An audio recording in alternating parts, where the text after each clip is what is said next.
All right, well, we made it through the first day of the NFLC Virtual Summit. Welcome to our first Sunset Chat. And people have already asked me, what do we mean by Sunset Chat? And if you're watching us live on the West Coast, of course, there is no sunset yet. Neither is here on the East Coast, actually. But we were just kind of thinking about having a format for reflection, processing, discussion of all the powerful messages we heard throughout the day.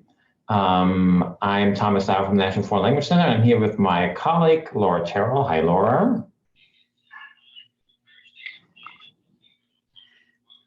Can you hear me, Laura? Welcome. I can hear you, but I am hearing an echo, so that will be distracting until I get used to it.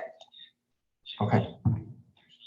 So what we're planning to do is just kind of think about some of the messages that we heard in our feature talks, in some of the sessions, in our panel discussions with teachers, as well as the panel discussions of our students. And so throughout the day, we just took some notes and we just kind of gonna have a casual conversation. I am hearing you. Yeah, only have, wait, I think he's giving me some advice, Thomas, so you talk for a minute. Okay. All right. So as I said, we're just going to kind of think about some of the big messages that we've heard over the last 12 hours or so of the summit. And there's been lots of conversation on Twitter. If you haven't seen that, we welcome you to join us on the Twitter hashtag NFLC Virtual Summit. It's been pretty active. And so again, as I said, we took some notes. Some of the main message we heard. Our first featured speaker was Rebecca Bluewolf, the current ACTFL Teacher of the Year. And she posed what I thought were some pretty powerful questions for us all to consider. The first one she started off with was, how can your students use what you're teaching them to understand the world and respond to its problems? And the idea of that, really, we're not just teaching a class, we're not just teaching a particular content areas, we're not just teaching a certain curriculum, but it's bigger than that. And how can we provide students with experiences that are bigger than just the curriculum? So Laura, what did you hear Rebecca say? Thank you. And I am actually back with you now and I can hear you clearly. So this should help. I thought maybe it was just the end of a long day driving my brain crazy or something. But I thought Rebecca did a great job of starting us off with some pretty powerful questions. And I heard her ask 3 questions that I think resonated with me, where students would want to say, well, are other students my age really doing this? Are they really thinking this way? Is this the right problem that we should be addressing? Are 12-year-olds, 16-year-olds talking about this where they live? And then she followed that up by saying, and why do I care about this? So that was back to that relevancy piece. So yeah, okay, I agree it's a problem and maybe some people are talking about it, but have you made it my problem and something that I want to immerse my time and talents into? And then finally she said, and do you even really know who I am? And I thought that third question just made it so clear that how are we going to help them to understand the world they live in and respond to its problems if we don't know who they are and what their issues are and what their problems or perceived problems are? So I think we have to really start with what the middle school panelist also told us. It's got to be relevant to their world, to them. Yeah, and I heard that in the afternoon panel as well with the teachers when they talked about really getting to know your students.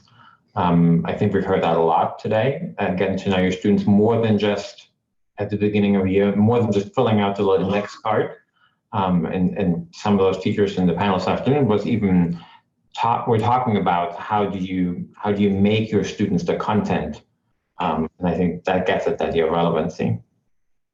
I agree with you. I think that's so very true. And I think that we're just having to think on our feet a little bit more than we're used to maybe, but. Like today?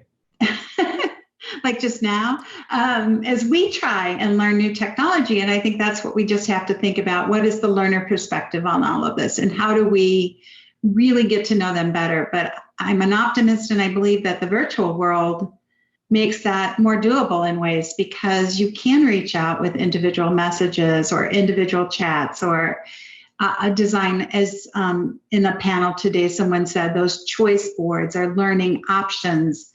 It doesn't have to be or feel, not that we shouldn't have been doing that in regular classroom practice, but I think it's our turn, our time to step back and rethink some of these things that we've always done in favor of the ones that seem to focus on the ways we were challenged to think today. Yeah, and I thought Rebecca gave us a really powerful image there with the colander.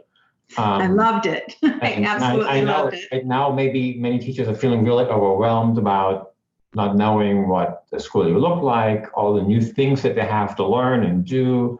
But I thought she gave us a really positive view of this and really presented it as an opportunity to really think about, what sparks joy in us. Because if it doesn't spark joy in us, obviously we can't spark the joy in our students. And she asked that question: what should stay in the calendar? What should we think and say goodbye to? What are those activities that probably didn't really work, ever really worked?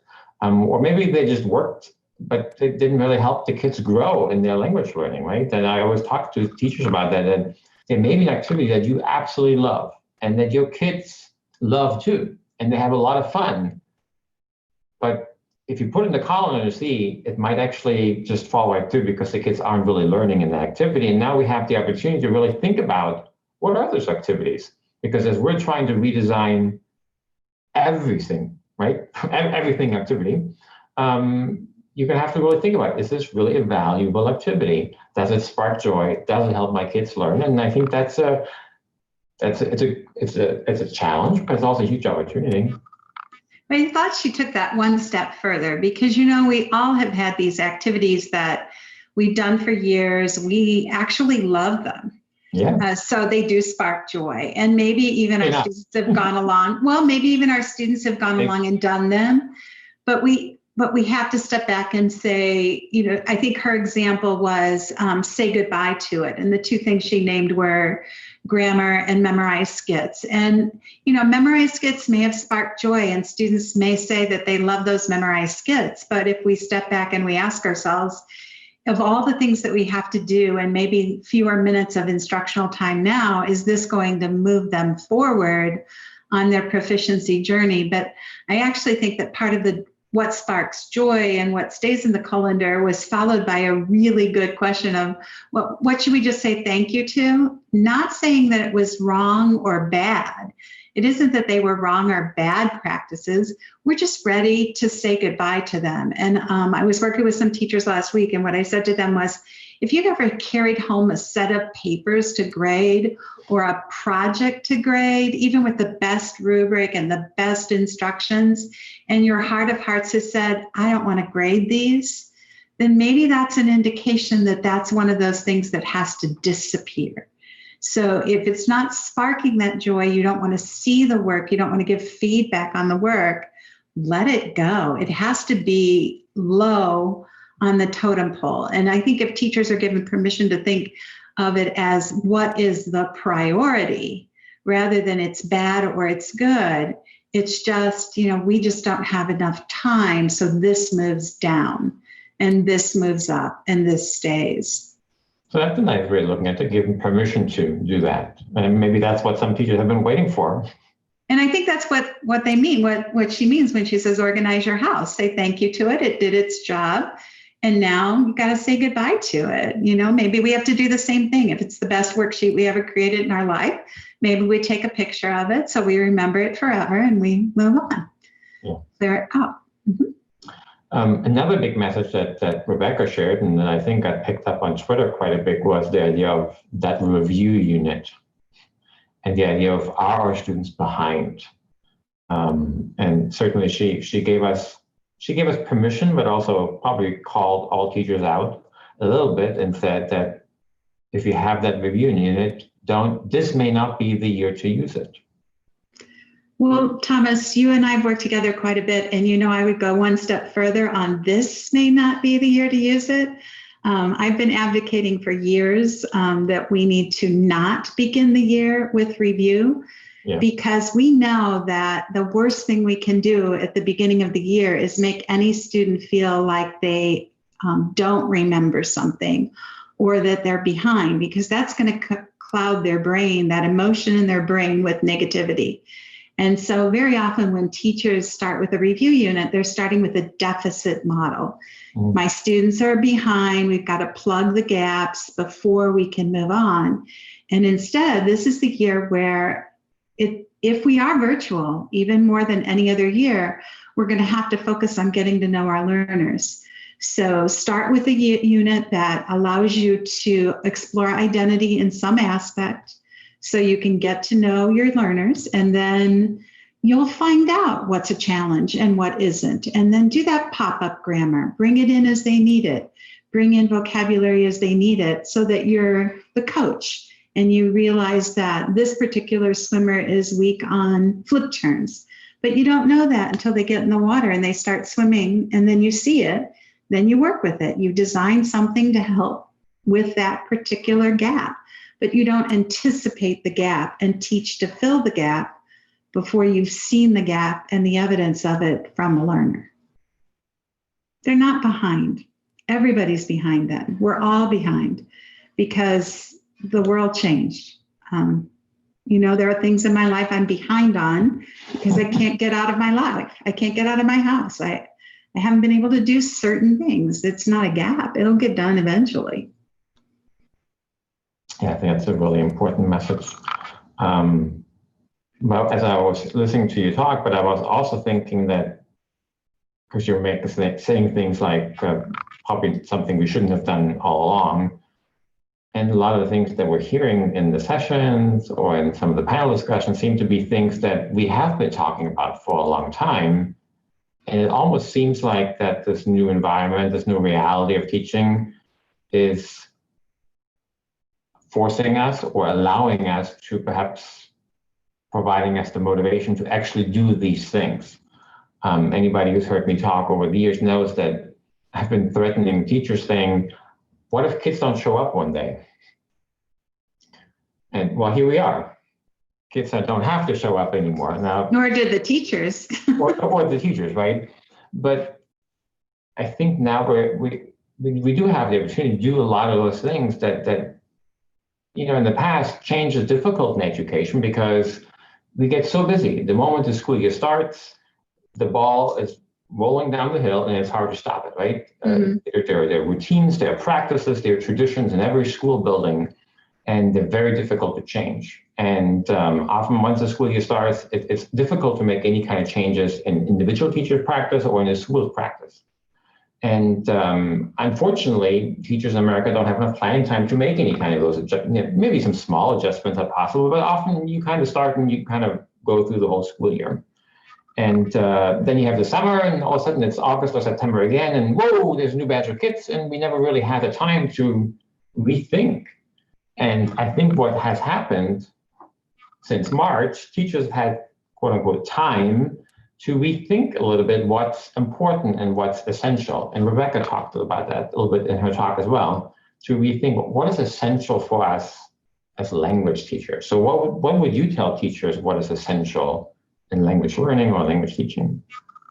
Well, I do think that what we can shift to, and it's not a challenging shift to make, is to really think about what learning target is guiding our instruction. Whether that's a big learning target at the unit level or the lesson level, what is it that we want students to be able to do with the language we're teaching? And then we hold that learning target up and we ask some of those questions Rebecca asked earlier about, is this meaningful at their age? Do I care about this? And if we get to the right learning target for motivation and we focus on allowing students to prove that they can do it, then I think we're building those bridges to greater proficiency. And it isn't ever a deficit model, because if I set my learning target, for example, I'll give you two. I'll give you one first that I think most students do not respond well to. I can say what chores I do in the house. Well, I can't think of anything worse to talk about most of the time. Under normal circumstances, 14-year-olds do not meet someone for the first time and discuss whether they make their bed or not. But now we're all living in our homes to the point where we're sick of them. So we really aren't going to want to talk about that type of thing. Maybe they did it. Maybe they complied. It was compliance education. They got their A. They even engaged sometimes because they wanted a good grade, versus a learning target that they might really want to talk about, and not even necessarily a difficult one. I want you to be able to describe your personality in terms of being an extrovert or an introvert. A level 1 student could almost do that right now, and maybe attaching that to COVID would allow them to get interested in it. Now, Thomas, you're a brilliant student, so you might put together 3 sentences pretty quickly, and I'm a weaker student, and I might only be able to say, I'm an extrovert, I like people. That's all I can say. But I was successful to a degree on the learning target. Another student might just be able to say introvert. Well, it's step 1. It is. And then we see where they're at on a specific learning target, and we can move them along the path. When we take right and wrong pieces and try to make them our goals, then you're either right or wrong. If it becomes conjugate this verb so that you can say I'm an introvert, well, I'm wrong and I'm still not expressing communication. So I really think that this is our chance for every lesson we design, synchronous or asynchronous. What is the clear purpose of this amount of instruction? And what will students be able to do at the end of it? And how will they demonstrate it? So that I can see evidence of learning, and those middle school students asked consistently for feedback. That was a surprise to me, how well spoken they were about wanting feedback from others. And that's really what I think we have to think about.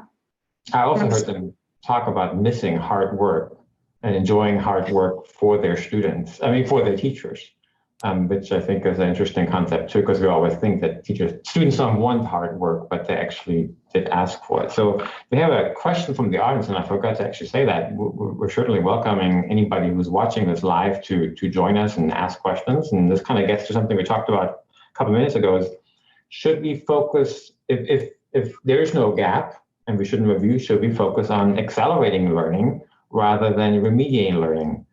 And then what strategies would help do this acceleration of learning? Well, I think we need a baseline. So we need to start where we believe students will be comfortable, and then we have to diagnose whether they're comfortable or not, so that we can adjust our learning in ways that make sense. And so I think performance tasks from day one, assuming this is not your very beginner, performance tasks from day one allow you to see that child in practice like a coach and figure out what the next practice needs to address. So I don't know if we're talking about accelerating the learning. You can't really accelerate. Like I could tell you, Thomas, because I know you, to go out and run 10 miles tomorrow. You'd probably be okay if I don't have to be at the summit all day. That'd be great. But you can't tell me to run 10 miles tomorrow. So you need to know baseline where they are, but you need to know it in terms of what they can do, and not in terms of do they know this vocabulary or this grammar. It's tasks that actually have purpose, context, meaning. Yeah, I think I would agree. I think the accelerating part, again, assumes that there's a speed for everyone, which there isn't, not in language learning, because it's skilled, or in running or in swimming or whatever. And I think that the beauty of a true coach is that a coach sees every individual player and knows their weaknesses and knows their strengths, and helps each individual player to get better, so that then perhaps as a team they can get, depending on the sport. But I do think, yes, we can accelerate learning for individual kids. And I think actually we have great opportunities because of perhaps more personalization, because perhaps we're finding ways of giving feedback to kids in different ways than we have before, that for individual kids, it may feel like it's accelerated. but it's not in the sense of we're getting through the curriculum faster or we're getting them through higher proficiency levels faster, but more in the sense of that each kid will feel, if we do it right, each kid feels like they're moving a little faster perhaps than they were before, because in a traditional classroom setting, we told teachers for years, right, teach to the middle. And that's what they were doing. And so if I was an accelerating kid, I just kind of sat there and may have gotten bored and I couldn't really move on because the teacher was doing this target and this activity today. But with an asynchronous environment, maybe I can move a little faster. Or the kid that is quote unquote behind or didn't process it fast, didn't get it quite as fast, just got lost altogether. And now in an asynchronous environment, perhaps they have an opportunity to quote unquote catch up faster because they have an opportunity to repeat the video, to do different activities through choice boards. Or so I do think we have an opportunity for kids to accelerate in the way that it's their speed as opposed to the speed of the class. Well, I think there's two things in what you said. I don't know that teachers were told to teach to the middle. I actually think they were given a much, were you?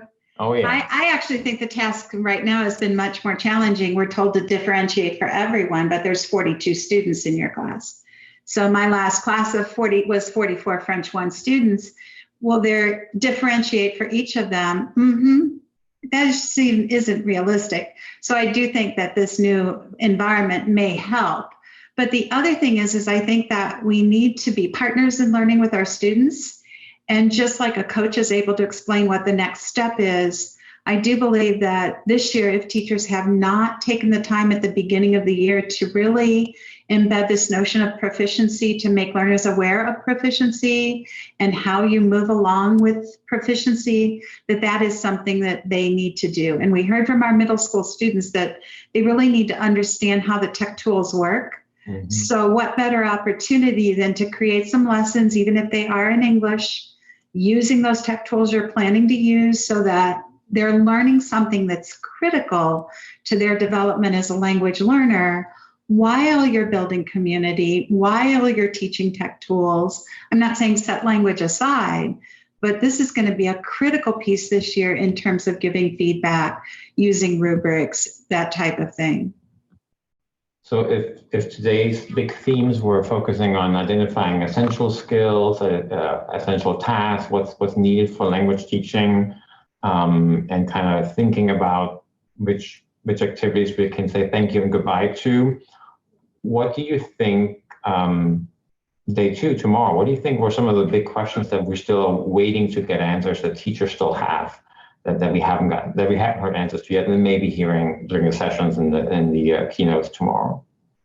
Well, I think there's probably a couple of things coming up, but I wonder if I can just take you back one step, because I think we heard another big theme from our afternoon speaker on community. Yes. And I think we would be remiss if we didn't also, when I said building proficiency, I think the other thing that we're going to have to be so much more intentional about if the year starts in a virtual world, that we build community with our learners. And while last spring we knew our learners, March was like, okay, I'm not seeing my students, and it was very sad to not say goodbye to them.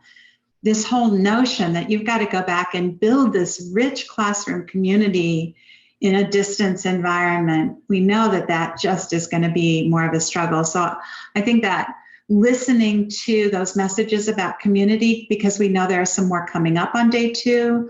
We know that George's presentation is still to come, and he's got some specific strategies for that. I think that's one of the themes that's going to move us forward, and we need to be listening for those beginning of the year.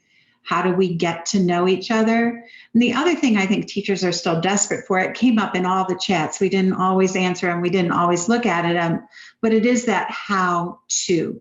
What does this look like in the real classroom? Or we had some of it today with learning tools. How does this learning tool actually work? Because I think teachers are desperate always, we want to add to our toolbox. And so I think that as we move forward into day 2, we're going to be looking at those learning experiences more and more, a bit of the assessment, because last spring, many teachers were told, the grades have frozen, it doesn't count. I don't think many schools are going to start the year saying the grades are frozen and it doesn't count. So I think teachers are going to want to look at assessment in a new virtual environment because we just don't know what's going to happen. And I'm hoping back to what you said about teachers having more time. I don't know, every school was different, but I know the teachers of my grandson were given a full day for planning. So they, and I heard this from others. I know this was not a unique experience. I certainly hope that schools are going to recognize you can't be on a screen 24/7. Yeah. I mean, 5 hours a day straight. So are we going to balance this with planning so that, and I think that's something to look for and see what can we do with that planning time. We've got a couple sessions coming up on virtual PLCs and things like that. Yeah, and they are very important. I mean, my background is in distance learning, and what we're asking teachers to do right now does seem impossible. We spent a year and a half to develop a one-level course, doing nothing but that. That was a full-time job. So I do understand how difficult it is. But I also want to say we figured it out, and we didn't have nearly the kind of technology. This was in the 90s. That we have now. Mm-hmm. So I think I want to encourage the teachers to not think it's not impossible to build community when you don't see your kids. In a previous work, I taught 500 students all across the United States, which I never ever met face to face. And we were able to build a sense of community with these students. How? Well, it comes through the actual work itself. And I think that was so powerful. Some of the things that George was saying, and I know they're in a session, it's not that we, get to know the kids, build communities so that we then can teach our stuff.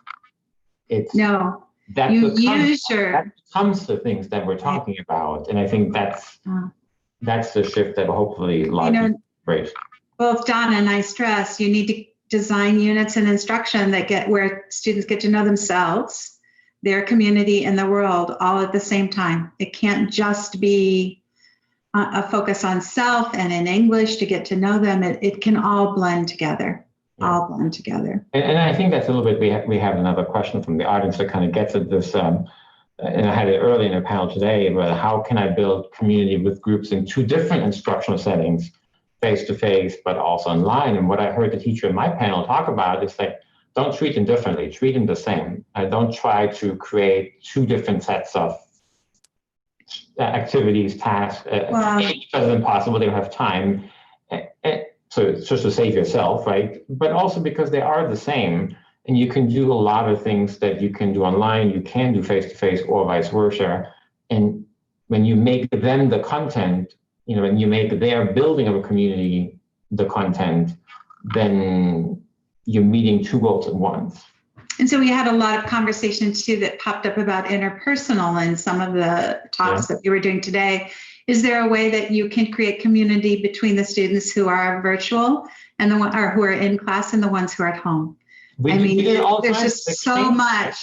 The opportunities are there, but I would also say, just based on what we're hearing and seeing right now, I would be planning to teach, if students were coming into my classroom for face-to-face, one of my goals would be to turn them into students who could function well in the virtual world, because we just don't know what's going to happen. And so it could very well be that all schools close down again for a period of time. We all are virtual again. So I don't think we can see it as two separate things. Yeah. Plus, if you are going back face-to-face, it's not going to be the same classroom. You're not going to have group work. You're not going to be bending over that student and giving them direct feedback. Many of the strategies that we're going to have to use in virtual, we're going to have to use in our own classrooms face-to-face in order to keep social distance. So I think that it might be two different settings, but it may feel more the same. That's a concern of mine for teachers and for students, because they think they're going back to, I don't think teachers think this, but I think younger students think they're going back to normal. Yeah. And there is not a normal now. And so while we're saying that, then we have to think about how can we still present it in a way that there's value for coming to the building, right? Because if it's the same kind of activity that I'm doing at home, then quickly Right. students are going to ask, why am I coming to this building if we're doing the exact same stuff they were doing? Well, and it could be their home environment that makes going to the building the better choice. We know So, that. I mean, there's We many know, reasons for the choice, but yes, there has to be value in both. One should not be seen as better than the other. Agreed. This is a choice, especially if they're younger learners, the parents made the choice for them. So this is just good. You made the right decision. No matter what decision you made, they made the right decision. How can you look at that child any other way? Yeah. Well, I know we have probably way more questions than answers, and we have still so much more to talk about. But we'll just have another chat tomorrow. I know I'm excited about tomorrow to see what our featured speakers will say. And the learning will happen in discussions both in the Google Docs that are attached to every session, on Twitter, in the comment section, the live chats, and then we will meet again tomorrow night to kind of summarize what we have learned tomorrow. Sounds good. It was fun talking with you. Yeah, great to see you. All right. And see many of you tomorrow in one way or another. Thank you. Bye. Bye.